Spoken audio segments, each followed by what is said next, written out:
जय माता दी। Welcome to all of you my study channel sociology with Santosh. आज हम लोग बात करेंगे डॉक्टर राधा कमल मुखर्जी के मूल्यों की सामाजिक संरचना के बारे में। आज का टॉपिक है बीए एमए समाज शास्त्र के साथ साथ समाज शास्त्र विषय से PGT, UGC net, GIC lecturer, assistant professor और विभिन्न प्रतियोगी परीक्षाओं की तैयारी कर रहे परीक्षार्थियों के लिए विशेष रूप से उपयोगी है। इस टॉपिक पर चर्चा करने से पहले हम चाहेंगे कि अगर आपने अभी तक हमारे इस चैनल को सब्सक्राइब नहीं किया है तो प्लीज़ इसे सब्सक्राइब करिए, अपने मित्रों के बीच में इसे शेयर करिए, साथ ही साथ अपने बहुमूल्य कमेंट्स के माध्यम से अपने विचारों को हम तक पहुंचाने का प्रयास कीजिए। तो आइए हम लोग देखते हैं कि सामाजिक मूल्य क्या है और मूल्यों के बारे में डॉक्टर राधा कमल मुखर्जी जी का क्या विचार है। जैसा कि हम लोग जानते हैं, सामाजिक मूल्य एक तरह से वे सामाजिक मान या आदर्श होते हैं जिनके आधार पर हम लोग विभिन्न परिस्थितियों और विभिन्न विषयों का मूल्यांकन करते हैं। ये मूल्य हमारे लिए कुछ अर्थ रखते हैं और हम अपने सामाजिक जीवन के लिए इन्हें महत्वपूर्ण मानते हैं। इन मूल्यों का एक सामाजिक सांस्कृतिक आधार या पृष्ठभूमि होती है। कहने का हमारा आशय ये है कि जितने भी मूल्य होते हैं उन सभी मूल्यों का कोई न कोई सामाजिक सांस्कृतिक आधार होता है, उनकी कोई न कोई जो सामाजिक सांस्कृतिक पृष्ठभूमि होती है और शायद इसीलिए प्रत्येक समाज में मूल्यों में हमें भिन्नता देखने को मिलती है, क्योंकि अलग अलग समाजों की जो सामाजिक सांस्कृतिक विशेषताएं होती हैं वो अलग अलग प्रकार की होती हैं और इसी कारण से जो प्रत्येक समाज में जो मूल्य होते हैं वो अलग अलग प्रकार के देखे जाते हैं। एक उदाहरण के द्वारा इसे हम स्पष्ट कर सकते हैं। जैसे भारतीय समाज में हिंदुओं में विवाह के प्रति एक विशिष्ट सामाजिक मूल्य है, यानी जो इंडियन सोसाइटी है यहाँ पर खास करके हिंदू समाज में विवाह के प्रति जो है वो एक विशेष भावना पाई जाती है। यानी हमारे यहाँ विवाह जो है वो एक तरह से पवित्र और धार्मिक बंधन होता है और इस कारण से इसे हम लोग अपनी इच्छा के अनुसार नहीं कर सकते।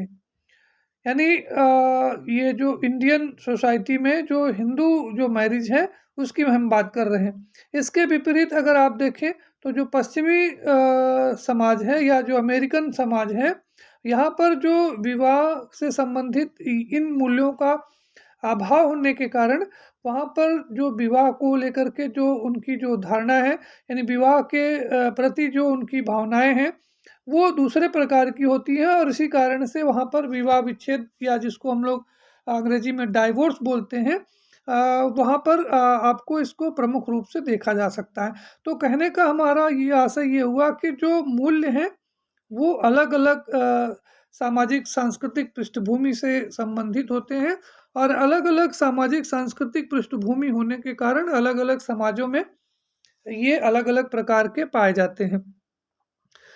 मूल्यों पर राधा कमल मुखर्जी ने अपने जो विचार हैं उन्होंने अपनी दो जो उनकी प्रसिद्ध पुस्तक है, the social structure of value, जो कि 1949 में प्रकाशित हुई थी। दूसरी उनकी जो बुक है द डायमेंशन ऑफ वैल्यूज, यानी मूल्यों की सामाजिक संरचना के बारे में जो डॉक्टर राधा कमल मुखर्जी के विचार हैं वो उनकी दो महत्वपूर्ण पुस्तकों में उल्लेखित हैं, जिनमें से पहली पुस्तक है the social structure of value और दूसरी पुस्तक है द डायमेंशन ऑफ वैल्यू। इस पुस्तक के कारण, यानी ये मूल्यों के बारे में जो डॉक्टर राधा कमल मुखर्जी का जो मूल्यों की जो सामाजिक संरचना के बारे में उनका जो विचार है, उनका ये जो सिद्धांत है, इस सिद्धांत के कारण, इस विचार के कारण राधा कमल मुखर्जी को समाज शास्त्र के क्षेत्र में उनको एक महत्वपूर्ण स्थान मिला हुआ है, या कह लीजिए कि देश विदेश में उनको उनकी एक विशेष ख्याति हुई है।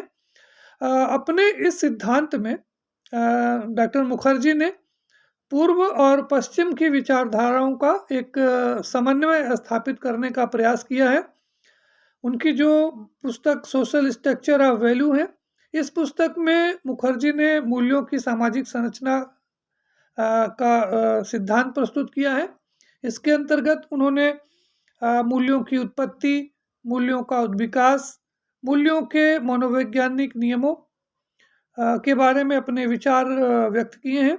दूसरी जो उनकी पुस्तक है द डायमेंशन ऑफ वैल्यू, इस पुस्तक में मुखर्जी ने मूल्य विभिन्न आयामों का उल्लेख किया है, जिसके अंतर्गत उन्होंने जीव विज्ञान, मनोविज्ञान, दर्शन शास्त्र आदि में पाई जाने वाली जो मूल्यों की जो व्याख्या है उसको उन्होंने प्रस्तुत किया है। तो इस तरह से आप देखिए जो जिसको अभी मैंने थोड़ी देर पहले आपको बताया कि अपने मूल्यों की सामाजिक संरचना के बारे में जो मुखर्जी का जो सिद्धांत है, इस सिद्धांत में उन्होंने पूर्व और पश्चिम की जो विचारधाराएं हैं उन दोनों विचारधाराओं को का एक सुंदर जो है वो समागम इस पुस्तक में देखने को मिलता है।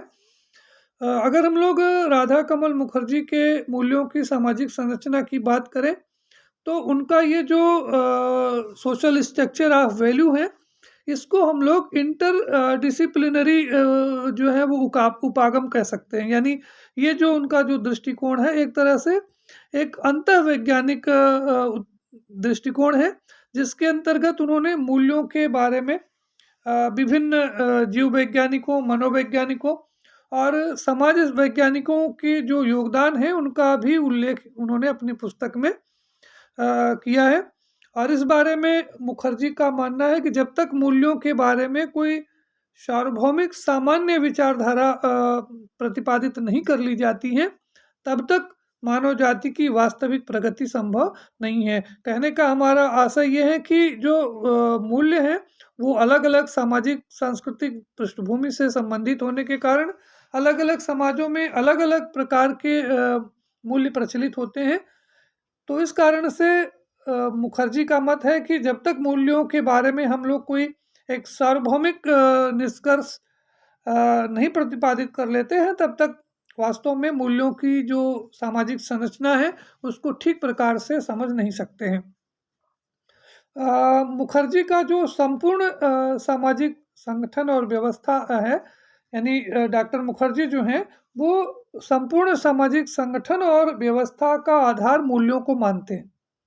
वे मूल्यों व्यक्ति और समाज को परस्पर संबंधित मानते हैं। मुखर्जी साहब का ये स्पष्ट रूप से मानना है कि मूल्यों के पारस्परिक आदान प्रदान से ही व्यक्ति जो है वो पूर्ण बनता है। वास्तव में व्यक्ति ऐसी स्थिति में समाज से अलग रह करके अगर मूल्यों से अलग है व्यक्ति, तो इस तरह से एक तरह से मुखर्जी ये कहते हैं कि अगर मूल्यों से वो अलग हो जाता है तो वो धीरे धीरे समाज से भी अलग हो जाता है। कहने का मतलब ये है कि व्यक्ति एक ही समय में एक ही साथ अपने साथी व्यक्ति से तादात्म्यकरण करता है और दूसरी ओर स्वयं जो है वो अपने आप को उससे अलग भी करता है। इस कारण से मुखर्जी ने कहा कि जो व्यक्ति मूल्यों का सृजन भी करता है और उन्हें पूर्ण भी करता है। कहने का मतलब ये हुआ कि man is a value creating and value fulfilling animal, यानी जो मनुष्य है वो मूल्यों का उद्गम स्रोत ही नहीं है, बल्कि वह मूल्य निर्णय भी करता है और जो कि समूह और संस्थाओं के सामान्य कार्य प्रणाली को संचालित करता है। तो इस तरह से डॉक्टर राधा कमल मुखर्जी का मूल्यों के बारे में दो ये विचार हैं, जिसको जो कि आपको स्क्रीन पर दिखाई पड़ रहा है कि मूल्य जो है वो सामाजिक संगठन और व्यवस्था का आधार है और व्यक्ति जो है वो मूल्यों का न केवल निर्माण करता है बल्कि उन्हें पूर्ण भी करता है, उनको पूरा करता है। तो इस तरह से डॉक्टर राधा कमल मुखर्जी के प्रयासों से भारत में मूल्यों का अध्ययन करने के लिए एक विशेष शाखा का विकास हुआ, जो कि मूल्यों के समाजशास्त्र के नाम से जानी जाती है। इस शाखा में मूल्यों तथा समाज का अध्ययन किया जाता है और इसमें ये मान्यता है या इस तरह से कह लीजिए कि मूल्यों के समाजशास्त्र के अंतर्गत ये सर्वमान्य विचारधारा प्रचलित होती है कि प्रत्येक समाज में कुछ आदर्श होते हैं और उन्हीं आदर्शों के आधार पर समाज की प्रगति का आकलन किया जाता है। कहने का मतलब ये जो मूल्य हैं वो एक तरह से आदर्श हैं, एक तरह से लक्ष्य हैं, और इन्हीं मूल्यों के आधार पर यह निर्धारित होता है कि समाज में उचित क्या है, अनुचित क्या है, महत्वपूर्ण क्या है या अनुपयोगी क्या है। तो इस तरह से प्रत्येक समाज में सामाजिक मूल्य अन्य समाजों के सामाजिक मूल्यों से भिन्नता लिए होते हैं, और साथ ही इन्हीं मूल्यों के आधार पर व्यक्ति व्यक्ति के व्यवहार को आंका जाता है, उसका मूल्यांकन किया जाता है। आगे हम लोग जो है वो मूल्यों के सामाजिक संरचना के बारे में जो राधा कमल मुखर्जी का जो विचार है उसको समझने का प्रयास करेंगे। इसके लिए हम लोग कुछ पॉइंट्स में मूल्यों की सामाजिक संरचना के बारे में कमल मुखर्जी के विचारों को स्पष्ट करेंगे। जैसे सबसे पहले आता है मूल्यों का अर्थ। मूल्यों का क्या अर्थ है, मूल्य किसे कहते हैं? तो जैसा कि मैंने आपको बताया कि डॉक्टर राधा कमल मुखर्जी को मूल्यों की सामाजिक संरचना के लिए ही विशेष रूप से जाना जाता है, और अपने इस व्याख्या में डॉक्टर राधा कमल मुखर्जी ने मूल्यों को एक अलग तरह से परिभाषित करते हुए अपनी पुस्तक में लिखा है कि मूल्य समाज द्वारा मान्यता प्राप्त इच्छाएं एवं लक्ष्य हैं, जिनका आंतीकरण सीखने या समाजीकरण की प्रक्रिया के माध्यम से होता है, और जो व्यक्तिनिष्ठ अधिमान तथा अभिलाषाएं बन जाती हैं। तो इस तरह से आप देखिए कि डॉक्टर राधा कमल मुखर्जी ने अपने मूल्यों की जो व्याख्या है उसमें उन्होंने समाज वैज्ञानिकों के द्वारा जो अलग अलग समाज वैज्ञानिकों के द्वारा जो मूल्यों के बारे में अलग अलग परिभाषाएं दी गई हैं उसको उन्होंने स्वीकार करते हुए मूल्यों के बारे में एक तरह से सार्वभौमिक परिभाषा को स्पष्ट करने का प्रयास किया है। कहने का मतलब ये हुआ कि डॉक्टर राधा कमल मुखर्जी जो हैं वो अपने से पहले के जो विद्वान हैं जिन्होंने मूल्यों के बारे में अपने विचार प्रस्तुत किए हैं उससे वो असहमत थे, और उन्होंने मूल्यों को समाज द्वारा मान्यता प्राप्त इच्छाओं और लक्ष्यों के रूप में परिभाषित किया है। मूल्यों की उत्पत्ति के बारे में, मूल्य कैसे पैदा होते हैं, मूल्यों का जन्म कैसे होता है, उनका उद्भव कैसा होता है, इस बारे में डॉक्टर राधा कमल मुखर्जी मानते हैं कि सभी मूल्य जो हैं वो सामाजिक होते हैं, और मूल्यों की उत्पत्ति एक सामाजिक संरचना विशेष के संदर्भ में समाज के सदस्यों के बीच में होने वाली अंतः क्रियाओं के परिणाम स्वरूप धीरे धीरे होता है। कहने का मतलब ये है कि मूल्यों की उत्पत्ति जो है वो एक सामाजिक संरचना के सदस्यों के बीच में अंतः क्रियाओं के परिणाम स्वरूप धीरे धीरे होता है। मानव को अपने पारिस्थितिगत पर्यावरण से संतुलन बनाए रहना आवश्यक होता है, उसे जीवन निर्वाह और भरण पोषण संबंधी आवश्यकताओं को पूरा करना पड़ता है, जिसके लिए उसे अनेक समस्याओं को भी सामना करना पड़ता है। इस दौरान मनुष्य को अनेक सामाजिक अनुभव भी होते हैं। आवश्यकताओं को जुटाने के दौरान वह अपने समूह और समाज से कई लोगों के संपर्क में आता है, और इस तरह से वह सामाजिक जीवन का भागीदार बनता है। इस सामाजिक भागीदारी के दौरान सामाजिक व्यवस्था का निर्माण भी होता है। तो इस तरह से आप देखते हैं कि वास्तविक जीवन में लोग परस्पर सहयोग करते हैं, और धीरे धीरे जो है वो सहयोग के दौरान जो है वो सामाजिक मूल्यों का जन्म होता है। तो यहाँ पर आपको ये क्लियर हो गया कि मूल्यों की उत्पत्ति के बारे में जो राधा कमल मुखर्जी का जो मत है वो ये है कि मूल्यों की उत्पत्ति जो है वो एक विशेष सामाजिक संरचना से संबंधित जो सदस्य हैं उनके बीच में जो पारस्परिक जो अंतः क्रिया होती है उस अंतः क्रिया के परिणाम स्वरूप जो है वो धीरे धीरे जो मूल्य है वो अपने आप उत्पन्न होते हैं। मूल्य जो है वो अपने आप मूल्यों का अपने आप उद्भव होता जाता है।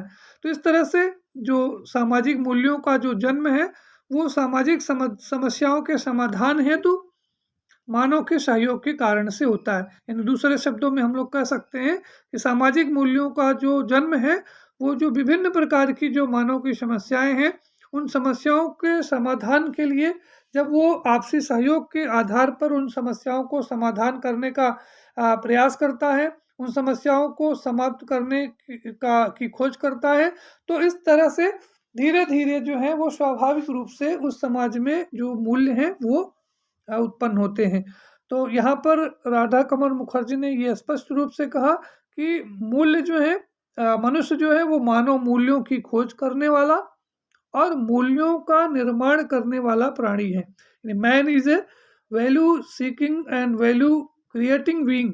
यानी जैसे-जैसे हमारी जो सामाजिक संरचना है, हमारी जो संस्कृति है, उसमें जो परिवर्तन होता जाता है, आप जानते हैं कि जैसे आवश्यकता आविष्कार की जननी होती है, तो जैसे-जैसे हमारी आवश्यकताएँ परिवर्तित होती जाती हैं, उन आवश्यकताओं को पूरा करने के लिए हमारे जो संसाधन जो हैं वो परिवर्तित होते जाते हैं और स्वाभाविक रूप से जो सामाजिक संरचना भी परिवर्तित होती जाती है और सामाजिक संरचना के बदल जाने से जो सामाजिक मूल्यों का जो स्वरूप है वो भी परिवर्तित होता रहता है। तो इस तरह से राधा कमल मुखर्जी ने सामाजिक परिस्थितियों को मूल्यों की उत्पत्ति में विशेष महत्वपूर्ण माना है। यानी जो इकोलॉजिकल सिस्टम है, मनुष्य की जो पारिस्थितिकी है, ये जो पारिस्थितिकी है वो मूल्यों की उत्पत्ति में विशेष रूप से योगदान करती हैं। जब मनुष्य सामाजिक जीवन में सक्रिय होता है, तो उसके मन में आदर्शों और नैतिकता के प्रति अधिक चेतना होती है और जब अपने सामाजिक जीवन में वो जो है वो निष्क्रिय होता है, असफल होता है, तो समाज में जो नकारात्मक मूल्यों की जो है वो उत्पत्ति होती है। तो आगे चल कर के हम लोग जो राधा कमल मुखर्जी ने मूल्यों का जो वर्गीकरण किया है, तो वहाँ पर हम आपको बताएँगे कि मूल्य जो है वो मूल्यों के अलावा गैर मूल्य भी होता है। तो वहाँ पर हम आपको इस बारे में डिटेल में चर्चा की जाएगी, वहाँ पर इसको हम डिटेल में समझाने का प्रयास करेंगे। आगे आता है मूल्यों की विशेषताएँ। जैसा कि मैंने आपको बताया कि मुखर्जी का ये स्पष्ट मत है कि सभी जो मूल्य हैं वो सामाजिक होते हैं और मूल्यों की उत्पत्ति जो है वो एक सामाजिक संरचना के विशेष के सदस्यों के बीच में होने वाली अंतःक्रिया के फलस्वरूप धीरे-धीरे होता है। अगर हम लोग मूल्यों की विशेषताओं की बात करें, तो मूल्य जो हैं वो सामाजिक होते हैं। कहने का आशय ये हुआ कि सामाजिक मूल्यों का संबंध किसी व्यक्ति विशेष से नहीं होता है, वरन ये सारे समाज या संपूर्ण समुदाय की धरोहर होते हैं और सारे समूह में जितने भी लोग होते हैं, इन सभी लोगों के द्वारा इसको मान्यता प्राप्त होती है या उनके द्वारा स्वीकार किया जाता है। कहने का आशय ये हुआ कि मूल्यों का निर्माण किसी एक व्यक्ति के द्वारा नहीं किया जाता है, बल्कि ये सामूहिक अंतःक्रिया की उपज होते हैं। दूसरी जो इसकी विशेषता है, सामाजिक मूल्य सामाजिक मापक होते हैं। मानक का तात्पर्य यह है कि जिसके द्वारा हम किसी वस्तु को मापने का काम करते हैं। तो इस तरह से सामाजिक मूल्य भी मानक होते हैं जिनके द्वारा हम किसी समाज में जो व्यक्ति के जो व्यवहार हैं, जो परंपराएं हैं, उनका मूल्यांकन करते हैं, उनका आकलन करते हैं कि वो अच्छी हैं, बुरी हैं, उचित है, अनुचित है, वांछित है या अवांछित है। यानी हम मूल्यों के आधार पर उसका हम मूल्यांकन करते हैं, उसको मापने का प्रयास करते हैं। मूल्यों की तीसरी विशेषता जैसा कि आपको स्क्रीन पर दिखाई पड़ रही है कि सामाजिक मूल्यों के बारे में एक मतता पाई जाती है। समूह और समाज के सभी लोगों में सामाजिक मूल्यों के बारे में एक मतता पाई जाती है। वे सारे लोग इसे स्वीकार करते हैं और मान्यता प्रदान करते हैं। सामाजिक मूल्यों के पीछे उद्वेग भावनाएं होती हैं। चौथी विशेषता आपको दिखाई पड़ रही है कि सामाजिक मूल्यों के पीछे उद्वेग भावनाएं जो है वो छिपी हुई होती हैं, क्योंकि सामाजिक मूल्य जो होते हैं वो लोगों की भावनाओं से जुड़े हुए होते हैं। प्रत्यक्ष रूप से इनसे भावनात्मक रूप से इनका लगाव होता है। इस कारण से जो व्यक्ति होता है वो अपने व्यक्तिगत स्वार्थ को, व्यक्तिगत हित को तिलांजलि दे करके अपने जो मूल्य हैं उन मूल्यों को रक्षा करने का प्रयास करता है।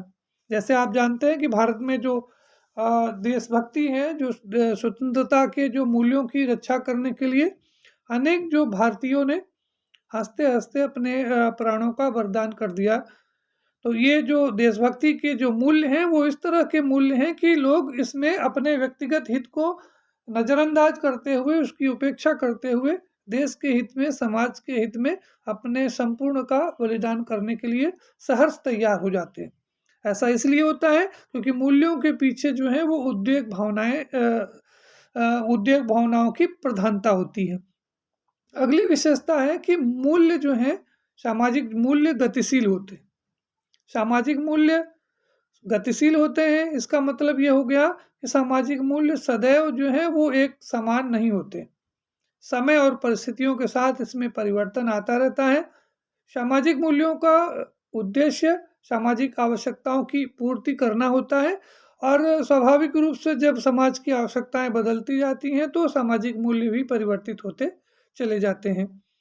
अगली विशेषता है कि सामाजिक मूल्यों में विविधता पाई जाती है। जैसे मैंने आपको शुरू में बताया कि जो मूल्य होते हैं वो सामाजिक सांस्कृतिक मूल्यों की जो एक सामाजिक सांस्कृतिक पृष्ठभूमि होती है। तो अलग-अलग समाजों में जो सामाजिक सांस्कृतिक जो पृष्ठभूमि होती है वो अलग-अलग होती है।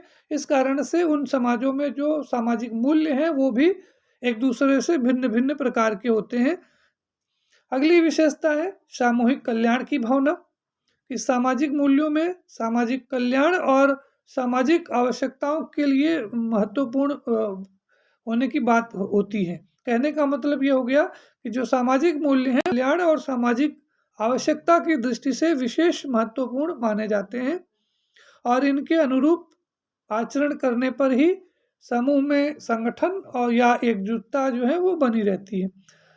मूल्यों की जो अंतिम विशेषता है वो है सार्वभौमिकता यानी यूनिवर्सलिटी। आप जानते हैं कि सभी जो मूल्य हैं वो सभी समाजों में विद्यमान रहे हैं और रहेंगे। कोई भी ऐसा समाज नहीं है जिसमें कि सामाजिक मूल्यों का पूर्णतया अभाव पाया जाता हो, क्योंकि हर समाज में मूल्यों के आधार पर ही समाज अपने सदस्यों के व्यवहारों और उनकी क्रियाओं के औचित्य को सिद्ध करने का प्रयास करता है।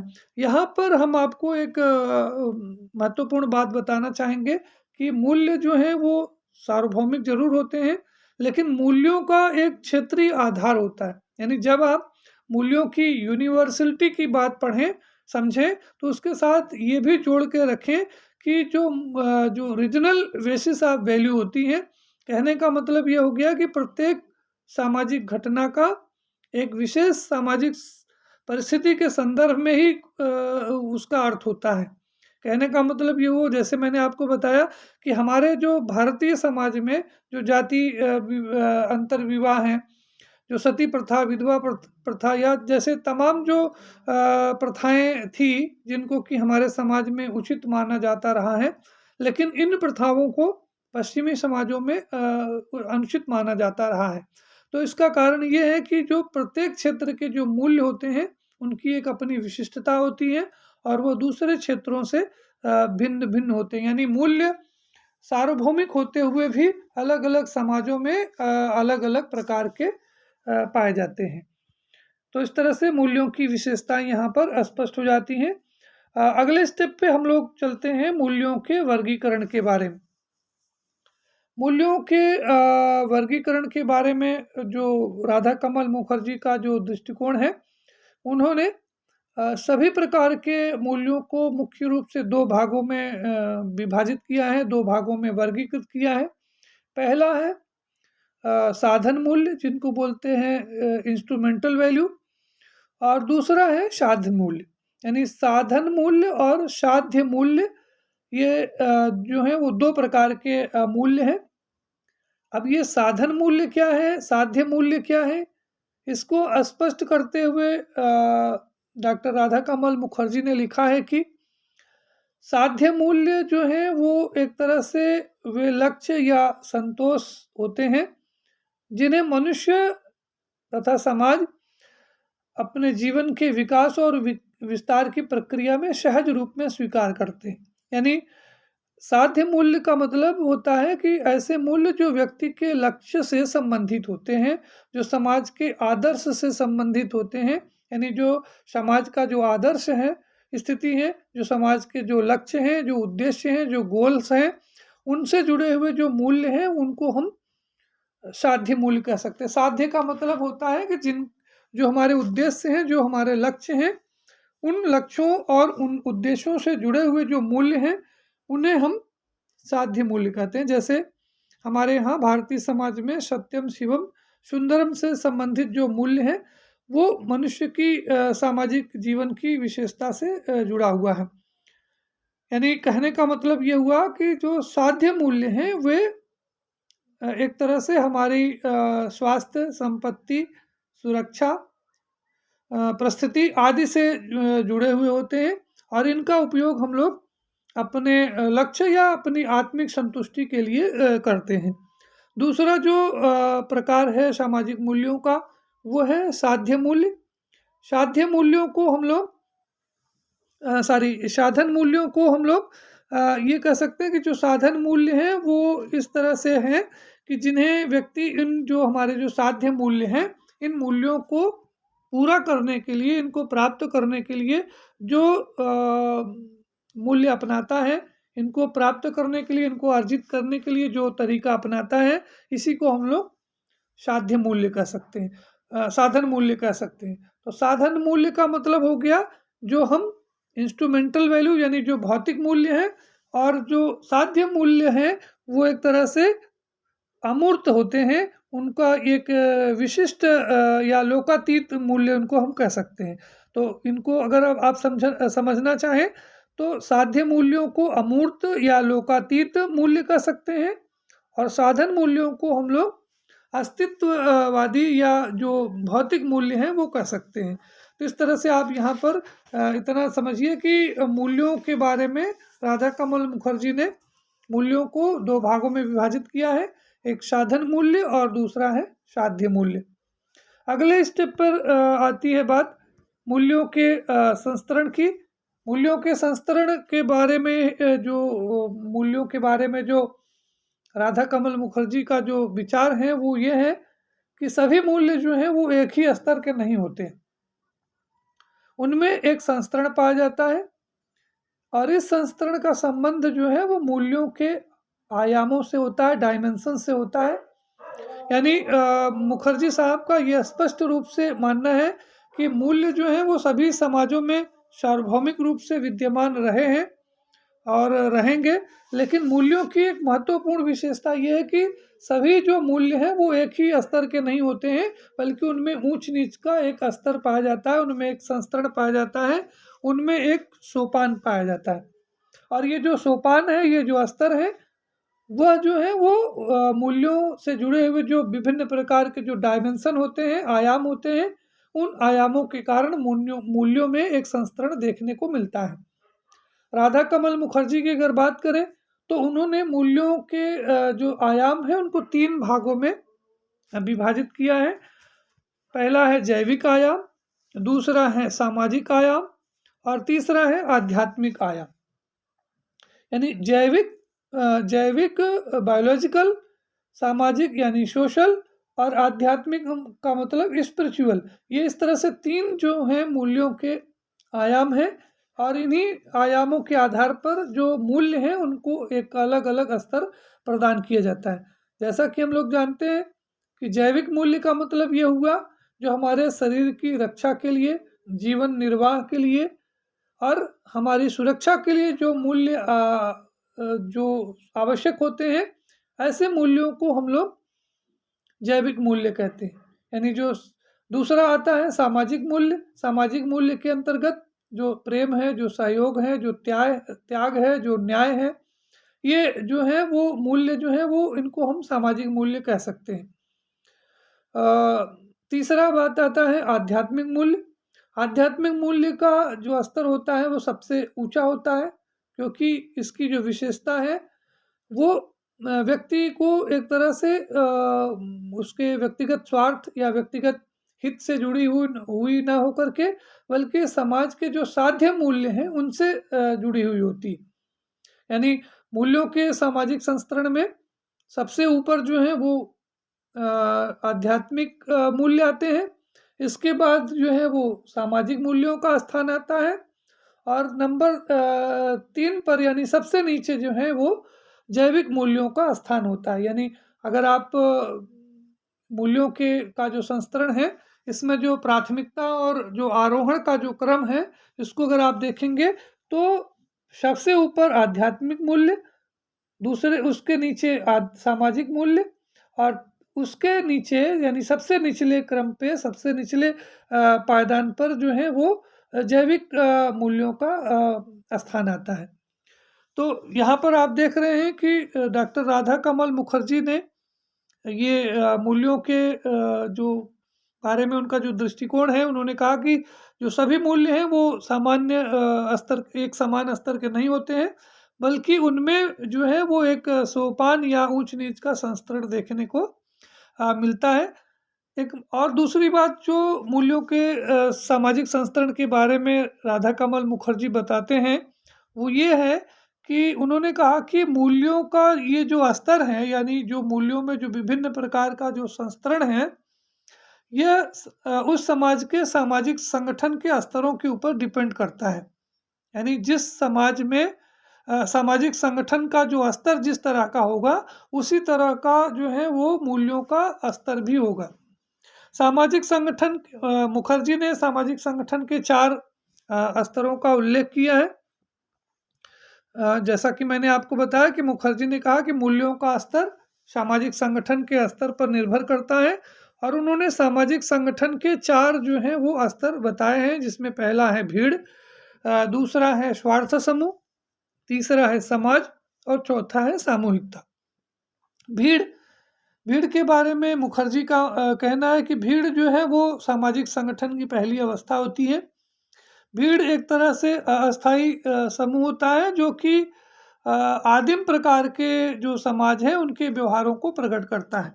यानी भीड़ में विवेक की अपेक्षा जो है वो भावनाओं की प्रधानता होती है, और इसमें नैतिकता का पूर्णतया अभाव पाया जाता है। भीड़ की एक विशेषता ये होती है कि भीड़ जो है वो भीड़ में अनुकरण की अधिक प्रधानता होती है। यानी भीड़ जो है वो अनुकरण की प्रवृत्ति इसमें अधिक पाई जाती है। दूसरा जो है उन्होंने कहा स्वार्थ समूह, सामाजिक संगठन का ये दूसरा स्वरूप है, जिसका निर्माण किसी स्वार्थ समूहों या कुछ उद्देश्यों की पूर्ति के लिए किया जाता है। ऐसे संगठनों में लोग जो है वो मिलजुल करके कार्य करने की प्रवृत्ति विकसित होती है, और लोगों में वर्ग चेतना का विकास होता है। जैसे श्रमिक संघ है, व्यवसायिक संघ है, राजनीतिक संघ है, इनको हम लोग स्वार्थ समूहों के उदाहरण के रूप में प्रस्तुत कर सकते हैं। यानी स्वार्थ समूहों का जो संबंध है वो एक विशेष प्रकार के मूल्यों से होता है। तीसरी विशेषता तीसरा जो सामाजिक संगठन है वो है समाज। समाज या समुदाय भी कह सकते हैं इसको हम लोग। ये जो है वो स्वार्थ समूहों से थोड़ा इसका जो क्षेत्र होता है वो विस्तृत होता है, और इसमें तार्किकता और नैतिक भावनाएं भी देखी जा सकती हैं। चौथे स्तर पर उन्होंने कहा कि सामूहिकता का सामाजिक संगठन होता है।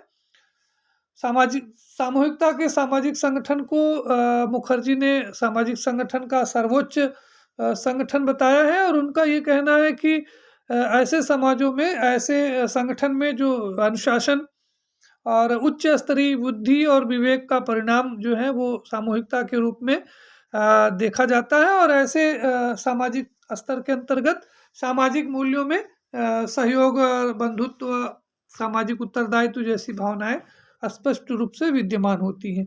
तो इस तरह से आप देख रहे हैं कि मूल्यों का जो संस्करण जो है वो डॉक्टर राधा कमल मुखर्जी का एक विशेष योगदान है मूल्यों के बारे में, और उसमें उन्होंने कहा कि मूल्य जो है वो एक स्तर के नहीं होते हैं, और उसमें ऊंच नीच का एक संस्करण पाया जाता है, और अपने इस संस्करण में उन्होंने आध्यात्मिक मूल्यों को सर्वोच्च स्थान प्रदान किया है, और जैविक मूल्यों को सबसे निचला पद जो है वो प्रदान किया है। इसके साथ साथ उन्होंने सामाजिक संरचना के, या बोलते हैं जिसको कि सामाजिक सामाजिक संगठन के जो 4 स्तर हैं और 4 स्तरों के आधार पर उन्होंने जो सामाजिक मूल्यों के सोपान क्रम को भी निर्धारित करने का प्रयास किया है। मूल्यों के बारे में उन्होंने राधा कमल मुखर्जी ने मूल्यों के बारे में कुछ नियमों का भी उल्लेख किया है, यानी जिसको हम लोग मूल्यों के नियम भी कह सकते हैं।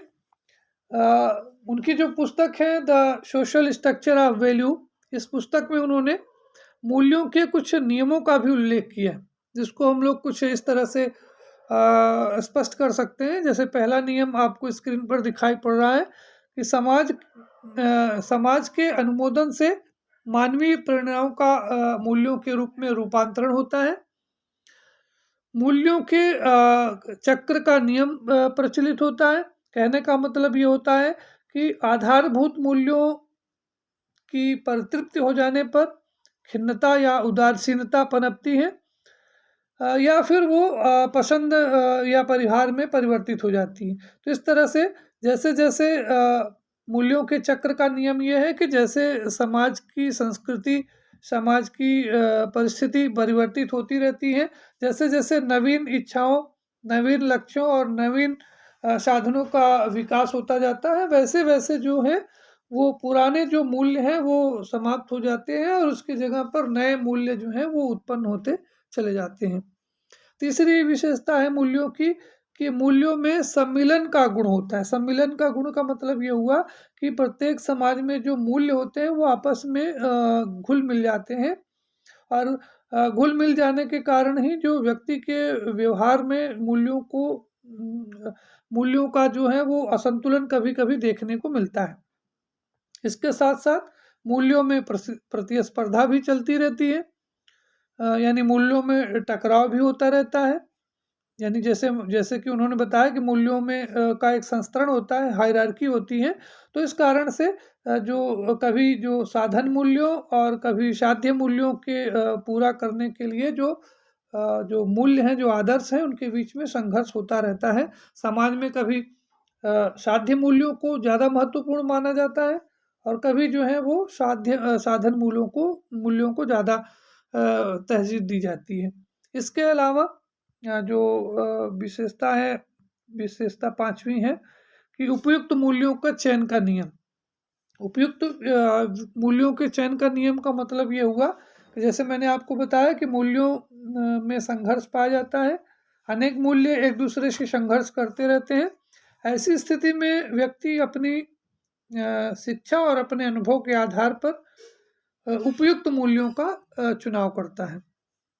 अगली जो विशेषता है कि मूल्यों की प्रवृत्ति प्रतीकात्मक होती है। मूल्य और प्रतीक के बारे में राधा कमल मुखर्जी का स्पष्ट रूप से मत है कि मूल्यों की जो प्रवृत्ति है वो प्रतीकात्मक होती है। कहने का आशय ये हो गया कि समाज में संबंधों की व्यवस्था प्रतीकों के माध्यम से की जाती है, यानी प्रतीकों के माध्यम से मानवीय मूल्यों को समझा जा सकता है। संगठित और संपन्न सामाजिक जीवन के लिए मूल्यों और आदर्शों की एक महत्वपूर्ण भूमिका होती है, और आदर्शों और मूल्यों की एकीकृत जो अभिव्यक्ति है उसको प्रतीकों के नाम से जाना जाता है। अगली जो विशेषता है, 7वीं विशेषता है, वो है मूल्य का विवेक उत्तम, अधम व साधन मूल्यों के बीच में भेद करता है।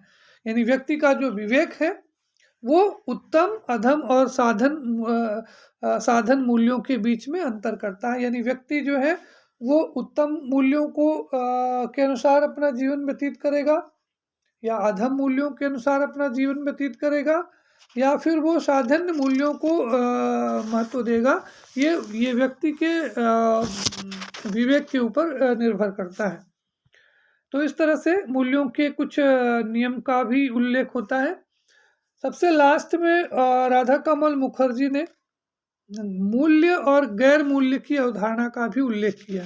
जैसे मैंने आपको शुरू में बताया था कि राधा कमल मुखर्जी ने मूल्यों के साथ साथ अपमूल्यों या गैर मूल्यों की भी चर्चा की। उनका ये कहना है कि समाज में मूल्यों के साथ साथ गैर मूल्य भी पाए जाते हैं। अब ये गैर मूल्य क्या है?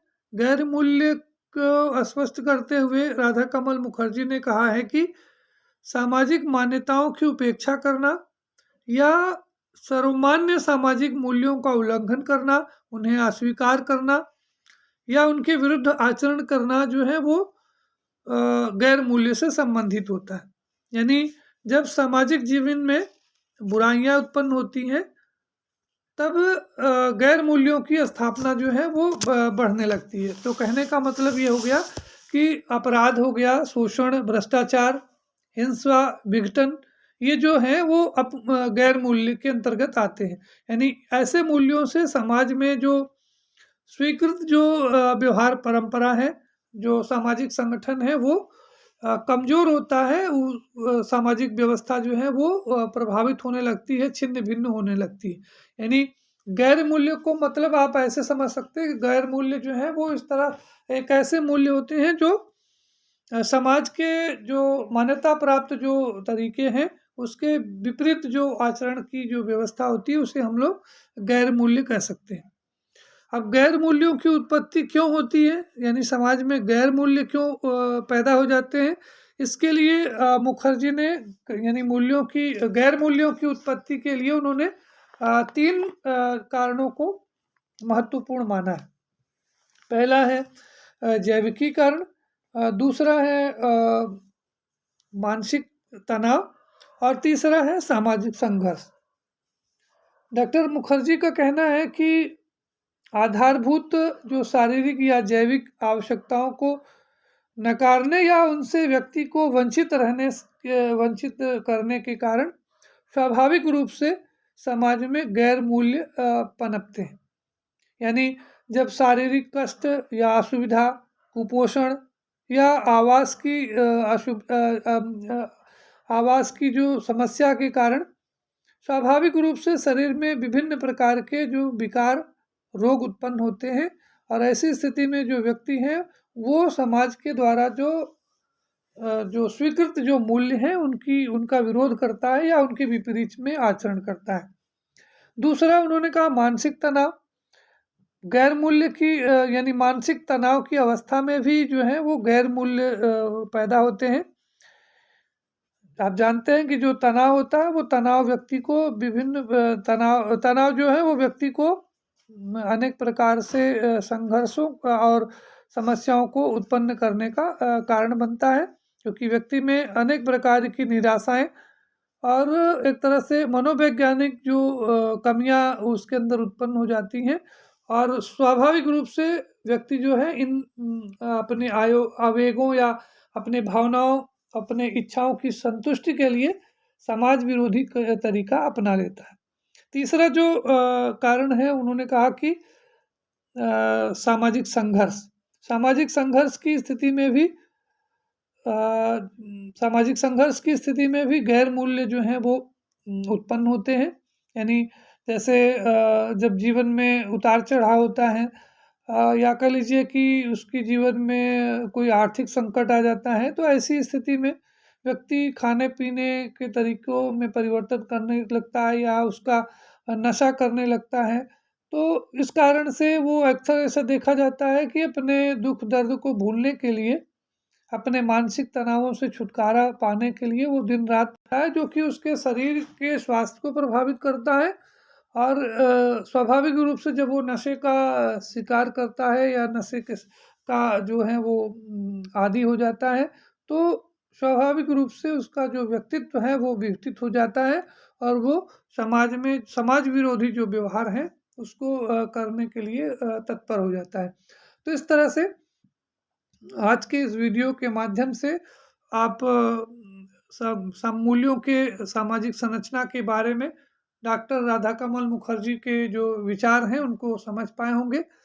आज के इस वीडियो के माध्यम से डॉक्टर राधा कमल मुखर्जी ने जो मूल्यों की मूल्य क्या हैं, मूल्यों की उत्पत्ति और मूल्यों के जो नियम हैं के साथ साथ मूल्यों के वर्गीकरण और सबसे जो महत्वपूर्ण है मूल्यों का जो सोपान या संस्करण के क्रम को हमने स्पष्ट करने का प्रयास किया है। आशा है कि आप इस वीडियो से आपको जरूर लाभ पहुंचेगा अगर किसी प्रकार की कोई असुविधा हो या कोई दिक्कत हो, तो आप अपने कमेंट्स के माध्यम से ज़रूर तक अपने विचारों को हम तक पहुँचाइएगा। इस वीडियो को अंत तक देखने के लिए, हमारी बात को ध्यान से सुनने के लिए आप सभी को बहुत-बहुत धन्यवाद, बहुत-बहुत आभार।